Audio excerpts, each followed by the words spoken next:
Hello guys, magandang hapon sa inyong lahat. Meron na ako ipakikita sa inyo na eto, baka merong may gusto sa inyo. Ayan, ito ay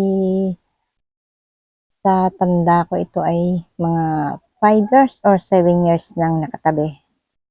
At ito ay pinagkatiwala sa akin. Ialok ko daw kung sino ang may gusto. Pero ito ay basta kung sino may gusto dyan. Ito ay itong knife ay 2, 4, 6, 8, 9 pieces. Tapos itong kutsarita, bilangin ko ha, 1, 2, 3, 4, 5, 6, 7, 8, 9, 10. Ay, hindi pala kasa. Mali. 2, 4, 6, 8, 10, 12, 14, 15 pieces yung kutsarita. At ito naman kutsara, mas konti ito, 2, 4, 6, 6 lang siya. Itong tinidor, 2, 4, 6, 8, 9 pieces. Ayan guys, baka gusto niyo yan. Ito yung matagal nang nakatabi.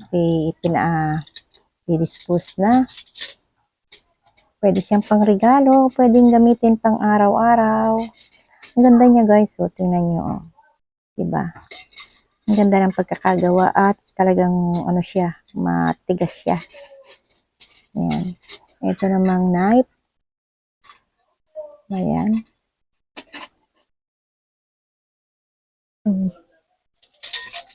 Kutsara. Talagang maganda siya at matigas. Ito, baka gusto nyo rin to. May alahas din, oh. May mga mahilig sa mga anik-anik dyan. Ayan, meron siyang silver, merong gold-plated. Meron siyang, ayan, mga bracelet. Basta mga bracelet lang naman lahat yan. Ayan. Ang cute niya. Makikintab ba siya? Ayan, baka gusto niyo guys. Ang aming mga ginintuan. Mga ginintuan kutsara, tinidor, kutsarita, at kutsilyo. Ayan. Ganda, di ba? Tagal na raw yan. Yan ay galing sa ibang bansa. Itong mga ano na yan. Tsaka itong mga ito. Hindi naman yan sa akin. Yan naman ay sa kamag-anak ko lang. Binigay sa akin.